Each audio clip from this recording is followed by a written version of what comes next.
Hello, my name is Clifton Johnson. Welcome to the Empower Series podcast. Thank you for joining us today. I want to say hello and welcome to our viewers in the United States and around the world. As you know, at the Empower Series, we're all about giving you hope, inspiration, education, and connecting you to those resources to help you achieve your goals. Today, we're going to talk about wealth.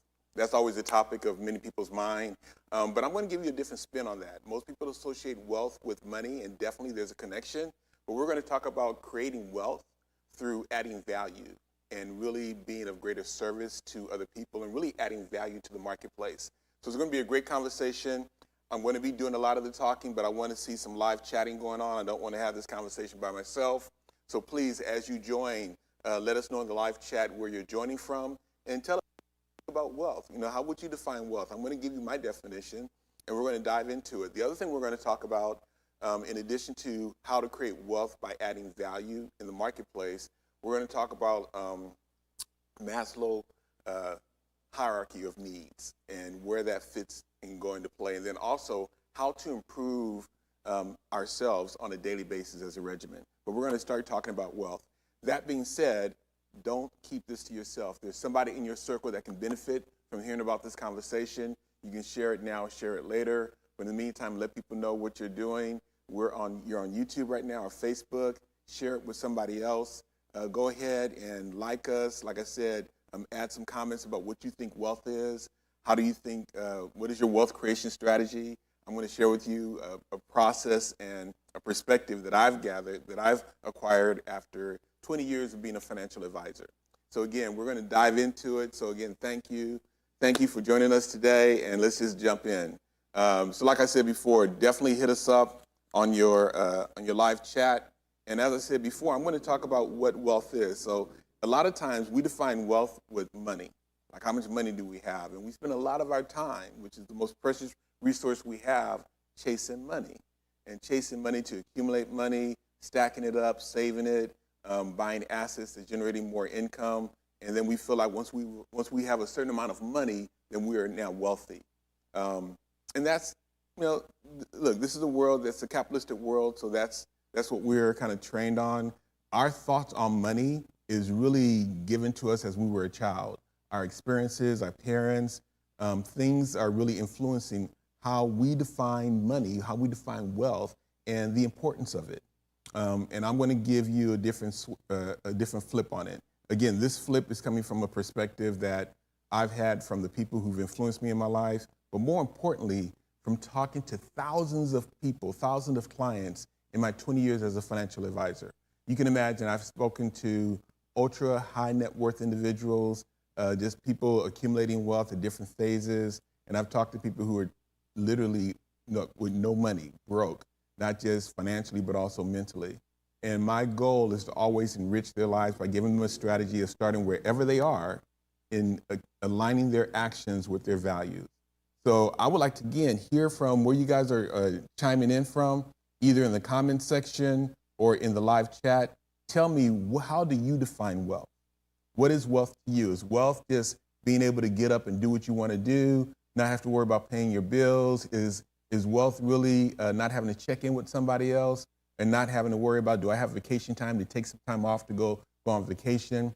What is wealth? Is wealth actually being able to afford your kids' education, being able for you to take a vacation? What is that for you? Paying off your bills and just not having to worry about money. What is wealth? Define that, but be careful, because a lot of times we find that we're defining wealth based on someone else's definition and not our own. Wealth could be relationships. It could be nothing associated with money, because at the end of the day, we can't take money with us. So all we're doing is stacking up paper, stacking up money to either spend or give to somebody else. Now don't get it twisted. Money, though, does give us comfort. And after all of the talking and everything that is said and done, in order for us to live with comfort and with shelter, with food and with water and clothes and everything, we need money. So this is not a free world. So money is important, but where does that stack on your priority of things as you're living and spending your time, your most precious resource in life? I will share with you that a lot of people go to work and they trade time for money. We're going to talk about that as the first level of creating wealth. And then there's actually 3 more levels that I'm going to talk to you about. But just thinking about wealth, I know that when I got married, my ex-father-in-law, he told me that I could be successful in anything. I can be successful in anything I want to be successful in. But he told me that the price of success is going to be my life. So with that price, he said, be very careful. Be very careful because you'll find that your life is worth more than money. So if money's important to you, it's important to you. But he was telling me, and he was a successful New York Life agent. He was part of the $1 Million Round Table. He was living in El Paso, but had office buildings in Las Cruces, New Mexico, as well as El Paso. He was very, very successful, not only financially, but also as a father and a husband. And he was just giving me that advice when I was 23, 24 years old. I don't know how much I've taken it in. When I look back, maybe I should have been his apprentice and learned a lot, but I just didn't want to live in El Paso. That's a whole nother story. But that being said, he made me think about, okay, what is really important to me? And be careful, because whatever it's going to take for me to be successful is going to take some time. It's going to take my life. It's going to be a journey, and it's not about the destination. It is about the journey. And as I met with had discussions with my wife at the time, I was really thinking, okay, what is really important to us? We did a lot of things. I was a real estate agent. We started a waterbed company, a waterbed store in Whidbey Island up in Washington State. And I also worked as a staff accountant at GTE back then at the time. That was 1980. I started working there at 83, but we got married in 85. So that was a while ago. I'm dating myself. But that being said, again, I'm keep asking you, what is wealth to you? Let me know. Chat, add it in the comments. But what we find is that we spend a lot of time chasing money.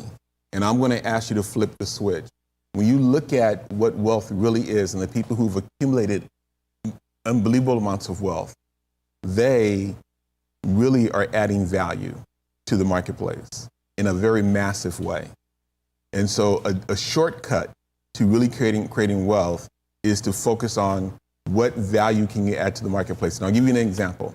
So like I said before, most people think that the amount of money you make is based on, you're trading time for money. So if you're working someplace, most people, when they get out of college or when they go to college or go to school, they're learning how to be an employee, which is nothing bad about that. So don't get it twisted. But whether you're making $15 an hour or $25 an hour, or if you are a higher professional adding more value, you may be making more per hour.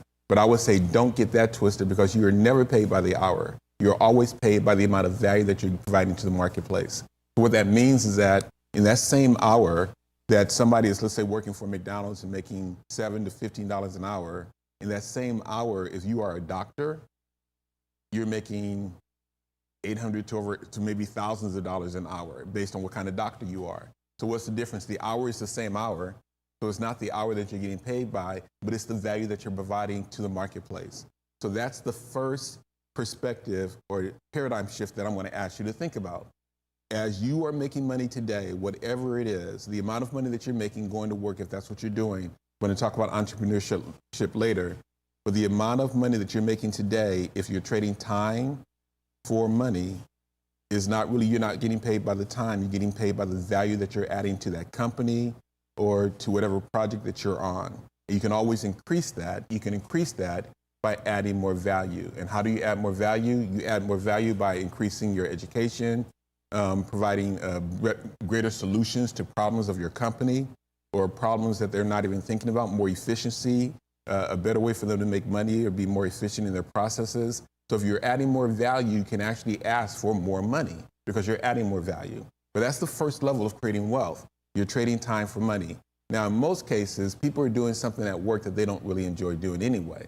They are waking up, going to work, making money, and they're working for the weekend. So after work, they're going home, they're doing some kind of, they just want a mind-numbing experience because they spent all day doing something that they really weren't passionate about, but they were just doing it to make some money, right? Chasing waste, chasing cash.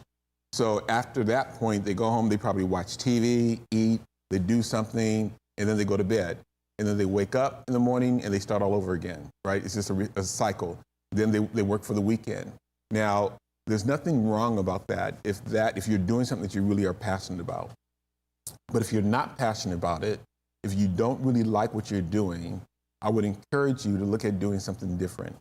Because if that's the model that you're going to stay with at that first level of creating wealth, trading time for money, you need to do something that you're really passionate about, because the only way you'll get better at it and you'll add more value is if you love what you do. And if you don't love what you do, you should not do that. Now, that's easier said than done. It might take a process, but we're going to talk later before the end of this podcast about how you can improve yourself and your value in the marketplace and in your life so that you can add more value and make more money in the marketplace. But that's the first level. You're trading time for money. We all do that. We've all started with it. There's nothing bad about it. So don't get it twisted. If someone's telling you that you can never be wealthy trading time for money, that is not true, because I've met with thousands of clients who practice sound money management principles, and all they're doing is trading time for money. It doesn't matter how much money they make. If they're living within their means and practicing sound money management principles, you can still achieve wealth. It's just going to take you some time based on how much money you're getting paid for the value that you're adding to the marketplace. So I wanted to bring that to your light first. But the second way that people create wealth is not just doing a task of trading time for money, but it's really managing people. And I'll give you an example.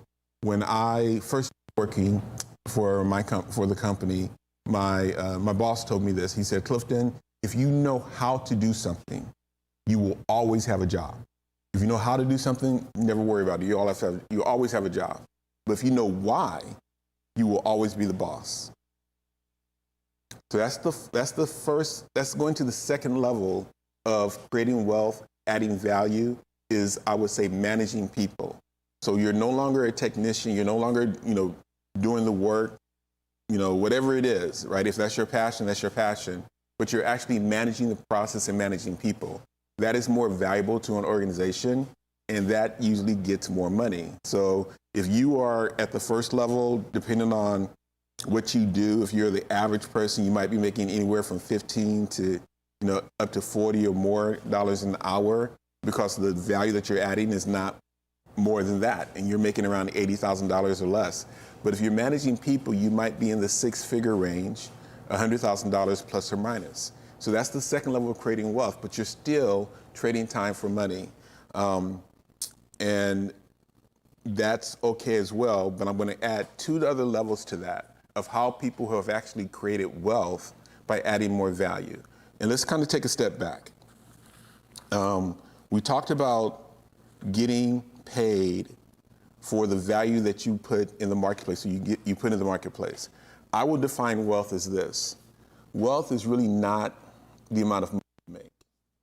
Wealth is a factor and a function of creating value and providing value to people. So the more value that you create and the more value you provide to people in a massive way, that is the way of creating more wealth.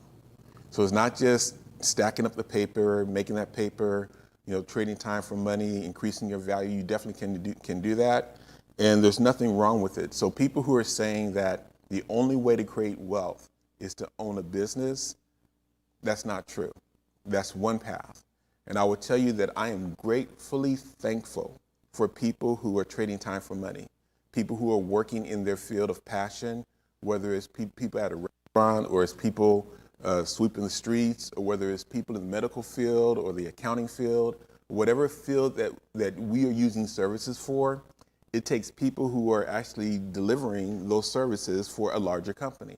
I would tell you that for those of you who know, today was actually my 28th day of radiation treatment out of 35 sessions, and there are technicians that actually, take me into the radiation room, put me on the bed, and set the machine up so that it's targeted right in the area that they're shooting me with radiation, and they're doing that every day for probably hundreds of patients that are coming in, because my session only takes around 5 minutes, and I'm telling you that they do that all day, right? Starting at 7 in the morning all the way to the end of the day.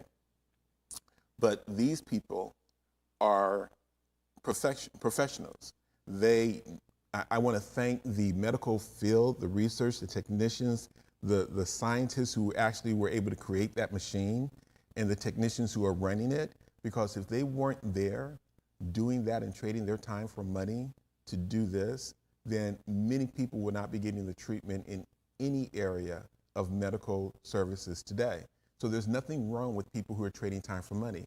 It doesn't matter. So if you're hearing from somebody and they're telling you that you're a loser, or you're never going to create wealth because you're trading time for money, that's just not true. It's not true, because I'm telling you again, I've worked with many people, and people who've made $40,000 a year forever, and they are able to successfully retire. I've met with people who make $300,000 a year, and they're spending all of it, and they're not able to retire. So it is not really how much money you make. It is what you do and how you manage money that determines your ability to create wealth, to save money, and to have generational wealth. And we'll talk about strategies for that more later. But I've shared with you 2 ways that people are used to making money or chasing money, either trading time for money, increasing their value, and managing people to make money. But then there's 2 more levels of making money that people are not really privy to. So the 3rd level is increasing your level and your skill in communication. So when you look at people who are able to communicate, whether it's in multiple languages or even if it's in one language, people who are able to communicate usually are providing greater value in the marketplace and are getting more money than people who are working and trading time for money on an hourly basis. So those are people, let's say for example, they're actors, musicians, or people who communicate on a regular basis, whether it's news people or anyone who's an expert in the field of communication, is usually making more money because they are providing some important information, value in the marketplace, and they're compensated more. Or if they're providing some entertainment, whether it's sports or any other type of entertainment, in this society, in this capitalistic society, entertainment is valued more. So in a lot of cases, you see these athletes who are making multiple millions of dollars. They spent years perfecting their skill. And if they've made it to the professional ranks, or even in college with now, the ability to get paid on your name and your likeness, you are able to now get money because of the value that you're placing in the marketplace. People who are very talented and who are interested in being entertained from a sports perspective or a movie perspective, a music perspective, that is adding value to the marketplace. So how do you do that? How do you now add value to the marketplace? So that's the 3rd level of creating wealth. But the 4th level of creating wealth, which is a total switch on chasing money, is truly imagination. So let's talk about that, imagination. At the Empower Series, what we do is we provide financial literacy and personal development workshops. But the premise of that is to let you know that the most valuable resource we have is time and our ideas. Because ideas, or life is a manifestation of ideas. How good of a steward are we being with our ideas? Are we spending time with our imagination and realizing that it's real and it's true regardless of our current circumstances? And how are we spending our time? What relationships are we forming? And are we manifesting our ideas? So I would tell you that any business that you see that's making money today, whether it's Apple, Microsoft, Amazon, all of those businesses began with an idea of how can we provide value to the masses. And it's a problem that they were solving. So here's the switch on wealth is money. Wealth is truly how do you solve problems in the marketplace that the marketplace finds valuable. And if you're able to identify a problem in the marketplace and have a solution for it and provide that solution in a business model that is scalable, then you've just increased your ability to create wealth. So now, a new equation for wealth. It's not going to school and just, or I would say a new equation, but a more efficient and faster equation for creating wealth is not just trading time for money, not just increasing your value and getting paid for more value in the marketplace, but still, giving your time for that. But it's really sitting back and spending more time thinking and imagining what solutions can you provide in the marketplace that is valuable to the marketplace, that you can deliver to the masses in a business model that is scalable. So one of the things that we do with the Empower Series is we always in February, we have a program on entrepreneurship. We start with visioning and mindset, visioning and goal setting in January. But then the next workshop is in February, is always entrepreneurship, because we all have ideas that if we're bold and courageous enough to take time to implement and act on and be a good steward of, we have an idea that can change our lives financially. But that idea has to be nourished. And many of us are not going to spend the time doing that. And that's okay, because any idea that we have that's bigger than just us, we need other people to help us manifest that idea and bring it to reality. So we need people who want to trade their time for money, add value, because we cannot do anything alone. Anything of significance is not being done alone. These major businesses and companies and billionaires are not just sitting at home making money by themselves. They're using teams and relationships with other people to create wealth. And by doing so, they're providing wealth to people who can add value to them manifesting their idea and their dream. So that's a switch on things, right? But not everybody's going to be able to do this. It's hard, but it's possible for everyone. So if you're in a situation right now, and let's say you're stuck, you are not making enough money to achieve the goals that you want, or even enough money to pay all of your bills, you've got a lot of debt, you're just frustrated, you're in a job that's not really fulfilling, and you find yourself in a routine where you're just waking up, going through the motions, and then going to bed and waking up and doing it again, just rinse and repeat, rinse and repeat. If that's you, there is hope. There is hope. And I'm going to talk to you before the end of this podcast about a personal development program that can help you increase your value, to help you achieve your goal of not only getting paid more for the value that you're providing your company that you're working for if you're an employee, or taking that idea and being a better steward of it, and really spending some time thinking about what problems are you seeing in the society? What are you hearing people complain about? What solution can you provide that can truly add value to the masses? And how can you provide that solution in a scalable way that doesn't get you back into trading time for money? Like I would tell you, if people who love fitness or who are a personal trainer, that's all great, and we need personal trainers. But if you're just spending time and making money by working people out, and you're only getting paid by the person you're working with, the only way for you to make more money is for them to pay you more. But if you can actually come up with a way of providing a training session that is scalable, so you maybe create a tape and you give that out and you provide that to the masses, that is a scalable way of providing value to the marketplace that people will pay for. And that can help you achieve your goal more. So there are different ideas and ways, and we can talk more about that. We don't have time to talk about that all in this podcast, but what I want you to walk away with is this. There's a different equation to creating wealth.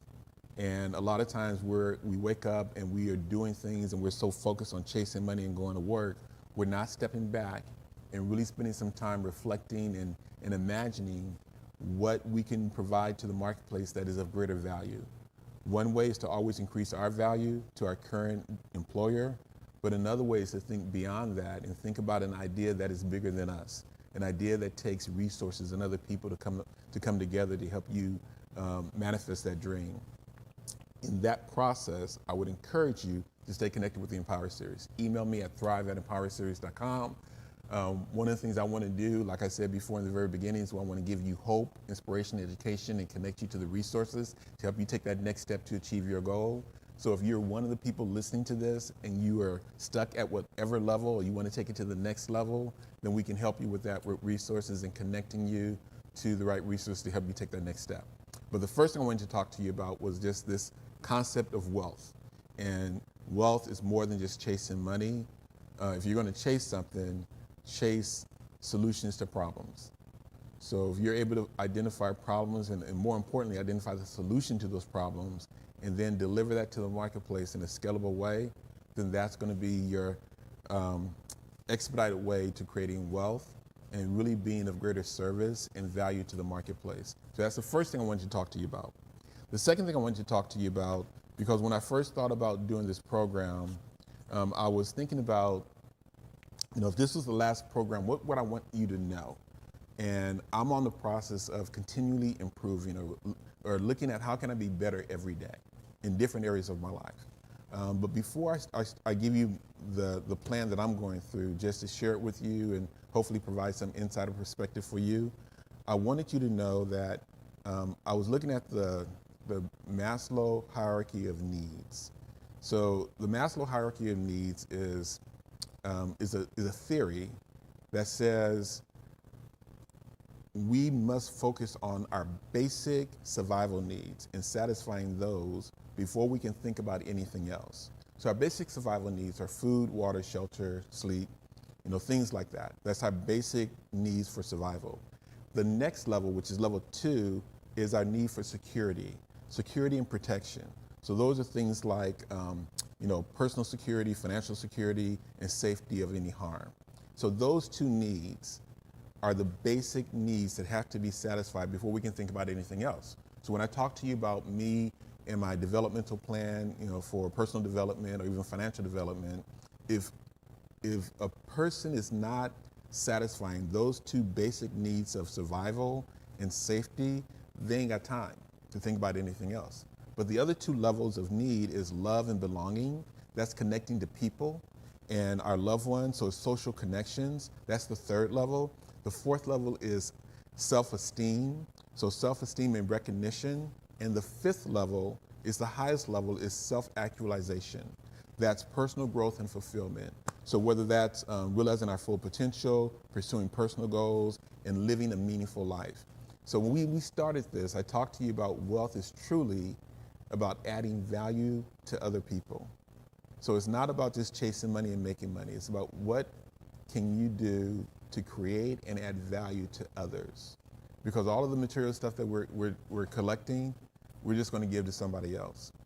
And so if I'm talking to you about that highest level of need of self-actualization, but yet you're not where you want to be on the lower levels of like self-esteem, you're having some self-doubt, or let's say you don't feel connected with your loved ones, you don't have the social connection, or you don't feel safe in your environment, or even on the very basic need of just food and shelter, then you're not really going to hear me. And so I had an epiphany when I was working for JPMorgan Chase, downtown Dallas.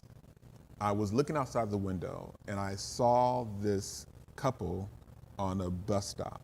And there's a lot of homelessness in downtown Dallas. And I was looking at this couple that was obviously homeless. And they were obviously a couple. They were together. And I was just observing them and how they were interacting with each other. So I was observing that, wow, what is their day like? Like, what do they wake up thinking? And how do they get through the day? What is their thought process? Their thought process is totally different than mine, right? But it's survival. They have to have each other's back. And I was just thinking, wow, like, how do you date while you're homeless? That's another question I was thinking about. And then I was also thinking, like, how could this guy find somebody and I'm single? That's a whole nother question. But that being said, I was then called away because my job was to meet with the customers of Chase as they came down and made banking transactions, to really sit down with them and help them manage their wealth. And in the building I was working in, there was a lot of attorney offices on the top floor. And this attorney came downstairs to make a simple bank transaction, and he had $5 million in the checking account. And so the bank representative referred them to me, and I was going to talk to them about, hey, what's the purpose of this $5 million? What are you doing? It's sitting in the savings account, not really earning anything, losing purchasing power. Let's go ahead and talk about some way to get this money working for you and making some money. And I can just tell that he simply came down to do a transaction, and I was in his way, right? I was just taking time away from him, but he was entertaining me with his conversation and just answering my questions. He had kids in college. He had set up investment accounts for them, and I was talking to them about or talking to him about how does he teach his kids to really work with financial professionals and learn how to save money and create wealth. And he said, look, Clifton, I just want my kids to be wealthy. That's it. I just want them to be wealthy. And I don't really care how they do it. I don't care if they marry it. I just want them to be wealthy. And then I had the epiphany. I'm looking at this gentleman who has $5 million in a bank account and does not have any sense of urgency to do something with it, doesn't care that it's losing purchasing power. And he wants for his kids to be wealthy, even to the point to where I don't care what they do, I just want them to be wealthy. I don't care about how they do it, just be wealthy. And I'm thinking, I'm sitting here in my suit, trading time for money. Now, granted, I did have residual income because the way financial advisors get paid, we get paid based on the percentage of the assets that we manage. We also get paid based on commission when we're investing clients' money, as well as having them invest in life insurance. But that being said, I'm still trading my time for money. I'm still in this office. And I started to think about how this gentleman is looking at me like I was looking at the homeless couple, thinking, what is this couple's day like? What do they think? What is their thought process? Their survival needs, their feeling of safety? Are they connected, longing and connection? Are they, how do they feel about themselves, given where they're living? Are they really, where are they on the Maslow hierarchy of needs? And then I thought about myself and how my thought process is different. And this gentleman is looking at me probably like I was looking at this homeless person. And so what the epiphany that I got from that is that we're all going through life at different levels of paradigms, of thinking, of perspective. And we do our time, and what we do with our time is based on how we think. But that's it. So if the homeless couple had a different way of thinking, they would be in a different situation. They're doing the best they can given their level of thinking. I'm at a bank at Chase doing what I'm doing. I love what I do, meeting people, helping them with their financial goals. But given my level of thinking, I'm doing the best I can in accumulating wealth, stacking up paper, but helping people. So I find a connection between what I do every day when I wake up. I'm feeling fulfilled. I'm making a certain amount of money, but I'm still at a bank, right? And then this attorney who's living life probably at a totally different level than I am. So why am I telling you this story? I'm telling you this story to let you know that every level of thinking is possible. You've heard me say this before. Regardless of your current circumstances, what's really important is to believe in the truth of your imagination, the truth of your thoughts. And what we think usually translate to what it is we say and what we do. So if we're at any level and we're not satisfied with it, or we want to upgrade our level, we must first change or be aware of our thought process and change our level of thinking. That will create a chain effect of changing what we do with our time and who we spend our time with. And that was just an epiphany moment for me. So I share that with you because I don't know where you are on this Maslow hierarchy of needs. So again, I told you we got the basic needs for survival, security and protection is number 2, social connection is number 3, self-respect and recognition is number 4, but then personal growth and fulfillment is number 5. And his theory says that we can only deal with the higher levels to the extent that our lower levels are satisfied. So I can tell you that if you're thinking that, oh man, I'm not able to meet my needs at a sufficient level, then that might be a block to you looking at self-actualization or personal growth. And I would tell you that you should spend time, and we should all spend time in that level, regardless of where we are on the lower levels. And so I want to leave you with a process that I go through that is my process of personal development every day. So I just want to improve my level of effectiveness in achieving my goals, and it takes discipline. I'm not always consistent with it, but when I'm not consistent, I go back and I do it again. When I fall off the wagon, I get back on. and I don't beat myself up, or I don't stay in that beat up phase. But I talk to you about the wheel of life. You have different phases. And so your areas might be relationship, productivity and personal growth, family, mental health, physical health, finances, whatever it is. But I would submit to you, and after this podcast, I'm going to put this in the description on the very bottom, a plan for a daily personal growth regimen, to where in these areas, in every area of your life, so you can add areas to it, do something to improve, even if it's 1%. So let's say, finances, we're talking about financing. So one way is to think about what is a solution to a problem. So spend some time just journaling. What are the problems that you see in society? What do you hear people complaining about? What's their frustration? If you're not hearing anything, ask people about it. And then put down an idea of what it is that could be a solution to that. So in the area of financing, no matter finances, wherever you are, the basics of financing is budgeting. You should be looking at your budget every day. If you're not looking at your budget every day, you're not measuring it, then more than likely you're spending money in areas that you don't need to spend money in. So budgeting, if you have debt, you should have a plan for getting out of debt. So wherever you are today, you should have a plan every month to reduce your debt by a certain amount of money and not to acquire more debt. Saving and investing. You should be automatically saving some money. And I say you, but we should be automatically saving some money and increasing that to a certain extent every year or periodically. So saving money for emergencies, as well as investing in our retirement plans for either work or individual retirement plans, or in your own business. And then I would say financial education. So those three areas of idea generation, budgeting, debt management, investing in savings, and financial education are 5 areas that you should be thinking about and seeing how can I improve on a daily basis in one of those areas. And every day you should be looking at your budget, because every day you're making financial decisions and you're spending money. Physical health is another area. So in that area, it's about what we eat, exercise, sleep, and our mindfulness of where we are. So under nutrition, prioritize whole foods and not processed foods, drinking plenty of water, and limiting processed foods, sugar, drinks, and excessive salt, as well as alcohol. Exercising on a regular basis, doing some kind of movement every 30 minutes, sleeping at least 7 to 9 hours a night, creating a very relaxing bedtime, and being mindful, practicing mindfulness techniques like meditation and breathing. So those are the areas that I focus on under the area of physical health.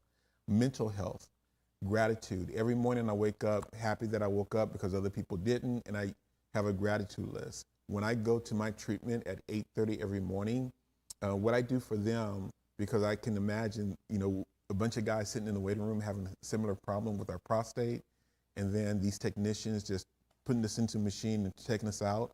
So every day for 35 days, that's my plan. I did for 28 days. I'm bringing them jokes. I'm telling them 3 jokes, and they know, hey, what's the joke for the day? What's the joke for the day? Just to lighten them up. So I'm grateful.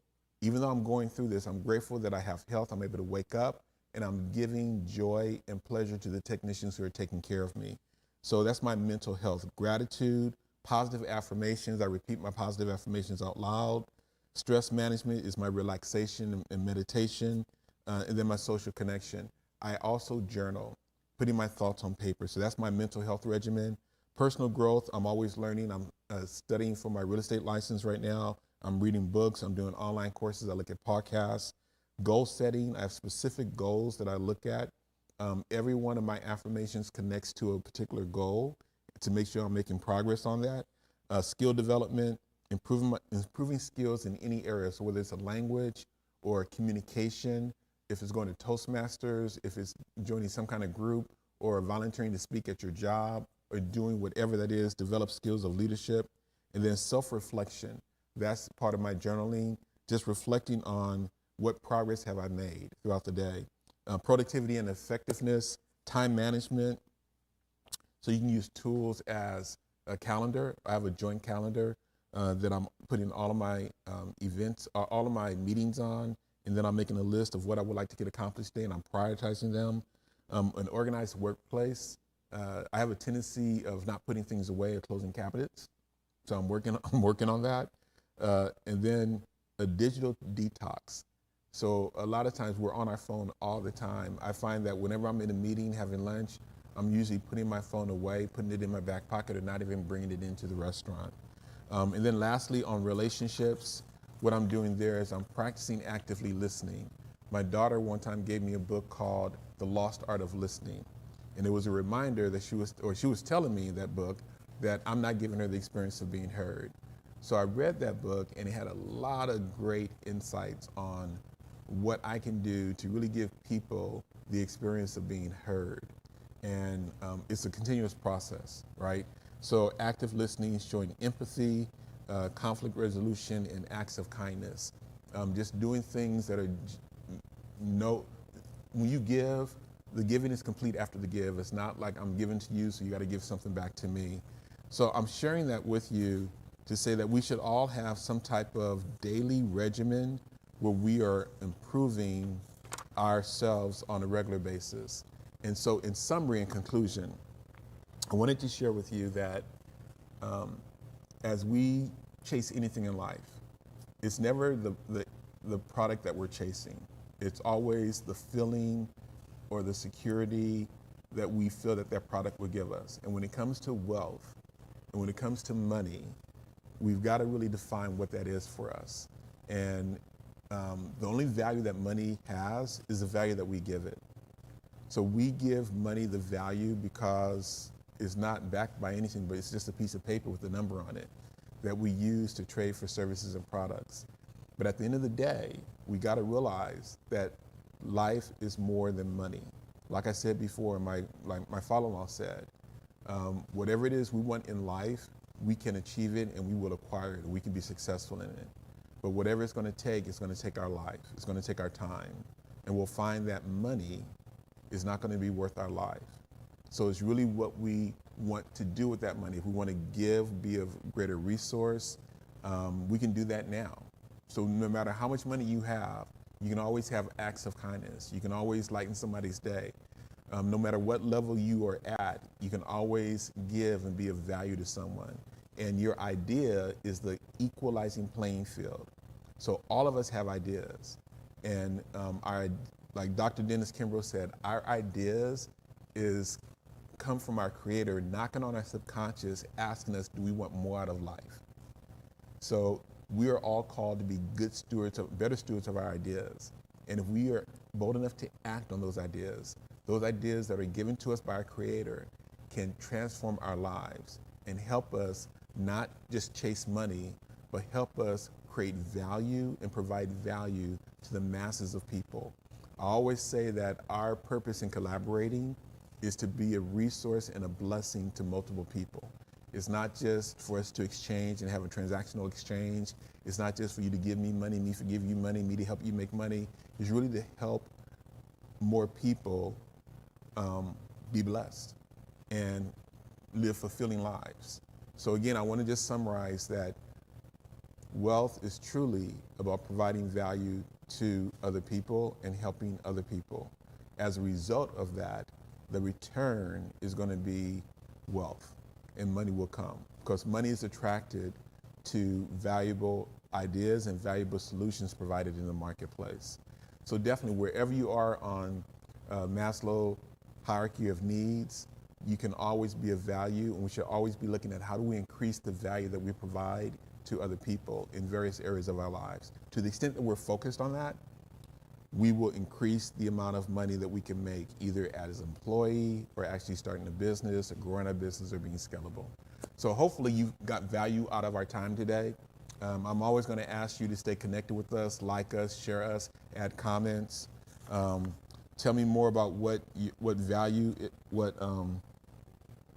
money is to you. I see that Dion is making some comments here. Chase solutions to problems, powerful. And then we have, who's that? Is that Shantae?